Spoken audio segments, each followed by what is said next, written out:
MBT spoke person Amjadullah Khan साहब, जिन्होंने हाल ही में चंदागुट्टा पीएस लिमिट में जो रेप केस हुआ है एक माइनर लड़की का, उस पर जो है बहुत सारा कंडेम करते हुए पीएस में मोहल्ले में बहुत एहतजाज किए हैं आली जनाब अमजदुल्ला खान साहब। उस केस में जो आपने पीएस में चंदागुट्टा पीएस में जो कंडेम किया है, उस केस में तो जो है पुलिस ने अपना काम किया है, लड़के को अरेस्ट किया है, उस पर केस बुक किया है, उसको जेल को भेजा है।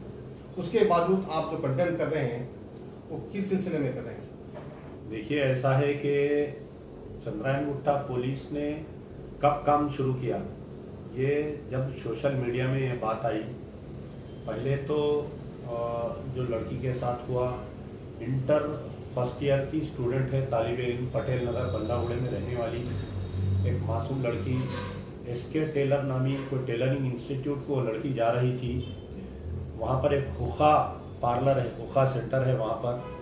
वो हुक्का सेंटर पे एक मौजूद 4 बदमाश, ख़ास तौर पे जिसका नाम आ रहा है शेख सईद बावजीर। तो शेख सईद बावजीर के कुछ लोग उन लड़की को अगवा किए। अगवा करने के बाद में वो हुक्का सेंटर में बंद रखे उसको। तकरीबन 4 घंटे तक उस लड़की के साथ मुंह काला किए। जैसा ही लड़की लापता हुई, कोई दुकानदार देख के इमीडिएट पुलिस को इन्फॉर्म किया, उनके लड़की के मामू को, चीचा को इन्फॉर्म किया। लेकिन अगर चंद्रायनगुट्टा पुलिस जुस्तजू करती तो मैं समझता हूँ कि ये बदमाश जो है लड़की के साथ मुंह काला करने में कामयाब नहीं होते। लेकिन इस केस में ऐसा नहीं हुआ। उन्हें 4 घंटे तक लड़की को बंद करके उस लड़की के साथ मुंह काला किया। मुकामी पुलिस खामोश तमाशा रही। 4 घंटे के बाद में जब लड़की बच के बाहर निकली, गले पे चाकू रख के उसके साथ ये वाकया किया गया। जब लड़की खुद घर को आई, पुलिस को इत्तला किए, तो पुलिस स्टेशन में लड़की और उसकी माँ जब गए तो पहले तो ये जो नया रेप केस का जो कानून आया, वो कानून में ये है कि विक्टिम जो है लड़की या उसके कोई रिश्तेदार को पुलिस स्टेशन को नहीं बुलाना। उनको जो है ना तो उनके घर पे मिलना, बल्कि किसी तीसरे मुकाम पर जाके पुलिस वाले और लड़की का बयान कलमबंद करना। बयान कलमबंद करने के बाद में लड़की के साथ में एक एसआई साहब है, कोई श्रीनिवास नाम है उनका। वो हुक्का पार्लर पे जब गए तो बाहर से उसको कुफल था और अंदर वो लोग बैठे हुए थे। तो बाहर से पुलिस खटका मारी, नहीं खोले। पुलिस कुफल तोड़ के अंदर दाखिल हुई। दाखिल होने पर पुलिस के सब इंस्पेक्टर की मौजूदगी में, पुलिस के, ये मेरा जुमला सुनिए, सब इंस्पेक्टर की मौजूदगी में ये शेख सईद बावजीर जो है ये लड़की के मामू पे, लड़की के दूसरे रिश्तेदारों पे, लड़की के चाचा पे हमला किया चाकू निकाल के। तो मेरा पहला सवाल है कि पहले तो लड़की लापता हुई, 4 घंटे तक चंद्रायनगुट्टा पुलिस कुछ नहीं की। फिर उसके बाद में जब हमला किए तो क्या सब इंस्पेक्टर साहब चूड़ियाँ पहन के बैठे हुए थे? जब ही कमर में से रिवॉल्वर निकालना, फायर कर देना था उसको, हमलावर को। लेकिन चंद्रायनगुट्टे के सब इंस्पेक्टर साहब खामोश बैठे हुए थे। उसके बाद से सोशल मीडिया में आया, मैं लड़की के घर पे गया, दबाव बना।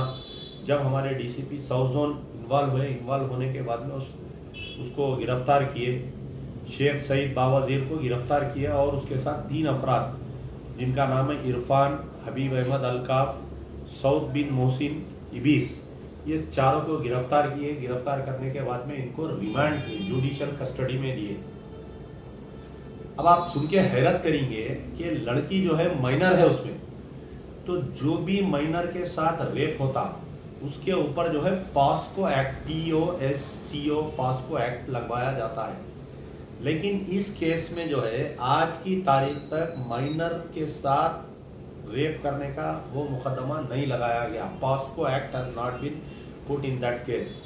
दूसरी चीज जो है, ये जो दिल्ली में होने के बाद में रेप केस में तरमीम करते हुए नया एक मुकदमा लाए उसमें, जिसको निर्भया एक्ट बोलते हैं।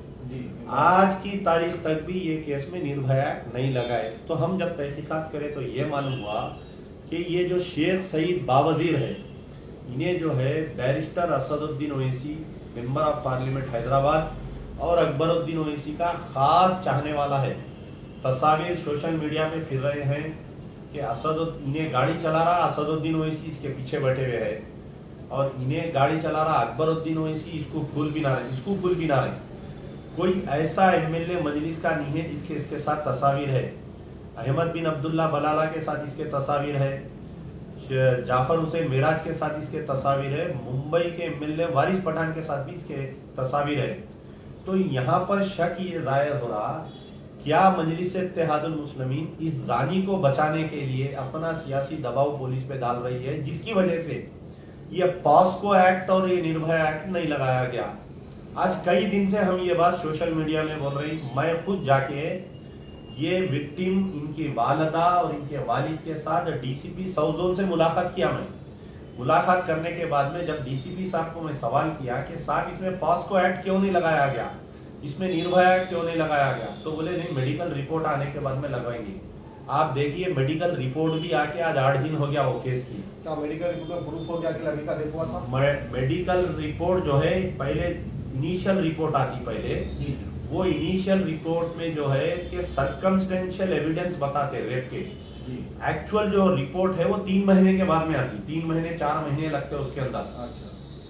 तो जो इनिशियल प्रीलिमिनरी रिपोर्ट जो आई उसके अंदर ये वाजे हो गया कि बच्ची के साथ रेप हुआ, बच्ची के साथ जिना बिल जबर हुआ, बच्ची के साथ मुंह काला किया गया। तो पुलिस किस बात का इंतजार कर रही? कल के दिन हो सकता है उन्हें बेल पे बाहर आ जाएगा। बाहर आने के बाद में, क्योंकि मुलजिम जो है सियासी मुलजिम है, नहीं काम अदना आदमी नहीं है, तो मुझे चाहिए कि पुलिस वाले बगैर किसी सियासी दबाव में आकर, और आज की तारीख तक ये बात क्लियर है कि मजलिस इत्तेहादुल मुस्लिमीन की तरफ से कोई प्रेस नोट नहीं आया कि ये वर्कर को हम सस्पेंड कर दिए या इससे हमारा कोई ताल्लुक नहीं है। अब आप मुझे ये बताइए कि बैरिस्टर असदुद्दीन ओवैसी साहब यकीनन बहुत अच्छा काम किए। औरंगाबाद में एक दलित बच्ची का रेप हुआ तो वहां पर गए घर पे उसके, लेकिन उनके हल्के की बच्ची, चंद्रायन गुट्टे की बच्ची, जहां पर अपने अकबरुद्दीन ओवैसी के हल्के की बच्ची, उसका अगवा होता है, रेप किया जाता है, उसकी हमदर्दी के लिए ना तो एमपी साहब आए असदुद्दीन ओवैसी, ना अकबरुद्दीन ओवैसी साहब उसके घर पे आए, ना उनके कोई कारपोरेटर आए, ना उनके कोई एमएलसी आए। तो आप बतलाइए कि आप बोलते कि मजलूमों की जमात है, हम मजलूमों की तायीद के लिए है, हम जुल्म के खिलाफ में हैं, ये जो जज्बाती तकारीर करते हैं, आप क्यों नहीं आए इस बच्ची के? आपका अगर सगा भाई भी अगर ऐसे जुल्म में है तो सगे भाई से इख्तिलाफ करके आप मजलूम की तायीद करना था। मेरा सवाल है बैरिस्टर असदुद्दीन ओवैसी से और अकबरुद्दीन ओवैसी से कि ये पटेल नगर बंदलागुड़ा क्या आपके हल्के में नहीं आता? क्या ये बच्ची मुसलमान नहीं है? क्या ये जानी को सजा दिलाना आपकी जिम्मेदारी है या नहीं है? आप बतलाइए। ऐसे ही लापरवाही की वजह से मैं परसों हमारे डीसीपी साहब से पूछा कि आज से कुछ दिन पहले टीआरआर कॉलेज का एक रेप केस इश्यू हुआ था, आपको मालूम होना चाहिए। टीआरआर कॉलेज की एक बच्ची को रेप करा था लेके जाके, आज तकरीबन 3 साल 3.5 साल हो गया वो रेप केस ट्रायल पे नहीं आ रहा। हो पलट के जो तालाब कट्टे में एक रेप केस हुआ था, एक बच्ची को अगवा करके रेप करके मार दिया उन्हें, 15 महीने में बाइज्जत बरी होके आ गया उन्हें। तो ये सब कानून किसके लिए है आप बतलाइए? दिल्ली में एक रेप हुआ तो पूरी दुनिया हल गई उसके लिए, पूरी दिल्ली रोड पे आ गई। क्या हमारा जमीर इतना मर गया बोलिए आप कि क्या हम कब तक इंतजार करेंगे बोलिए? क्या कोई लीडर की बच्ची को उठा के लेके जाके कोई जानी रेप करा, जब क्या लीडर आवाज उठाएगा क्या बोलिए आप? तो इस मसले पे बिलास, क्योंकि अगर मैं इस मसले पे आवाज उठा रहा हूं तो कुछ लोग जो है ये बोल रहे हैं कि एमआईएम एमपीटी का झगड़ा है। अल्लाह को हाजिर और नाजिर जानकर बोल रहा हूं मैं कि कोई सियासी मुखालिफत या कोई सियासी शोबेदबाजी नहीं, इस मजलूम को इंसाफ दिलाना मेरा अवलिन फरीजा है।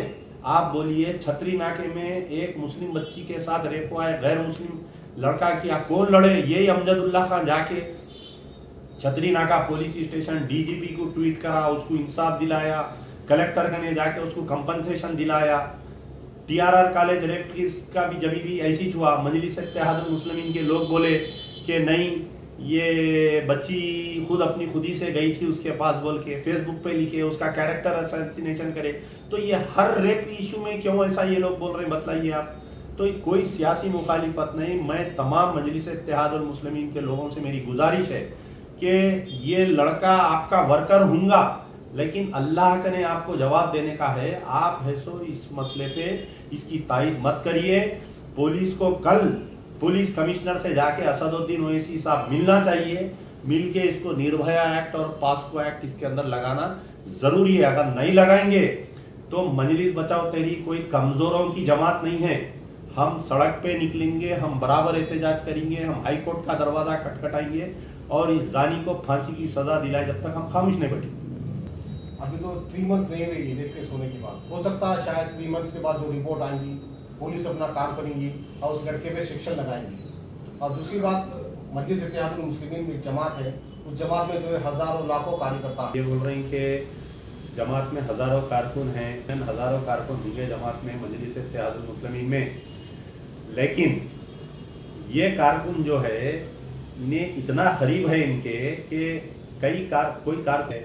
कोई कारकुन जो है असदुद्दीन ओवैसी के लड़के को गोद में उठा के फिर रहा सो देखे आप, या कोई कारकुन जो है अकबरुद्दीन ओवैसी, बीजेपी के वर्कर्स जो है एक आईएसआई स्कैंडल में गटे, तो आप बीजेपी पे भी मत लगाइए इल्जाम।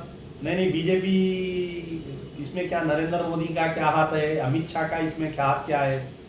आरएसएस का सरसंघ चालक जो है एक बड़ा आदमी जो जनरल सेक्रेटरी आरएसएस है, उन्हें बम धमाके में उसका नाम आया, तो फिर आप आरएसएस को भी इसके लिए जिम्मेदार मत करार दीजिए। असदुद्दीन ओवैसी जो है एक जगह तकरीर में ये बोल रही कि आरएसएस जो है बम धमाकों में इन्वॉल्व है, तो क्या एक आरएसएस का आदमी गिरफ्तार होने से क्या पूरी आरएसएस को आप बदनाम करेंगे क्या? एक बीजेपी का मध्य प्रदेश में 11 कारकुन जो है आईएसआई का काम करते हुए गिरफ्तार हुए, तो अब आप क्या बीजेपी को क्लीन चिट दे देंगे क्या? बोलिए आप। इंफरादियत की बात है, बात इंसानियत की बात है।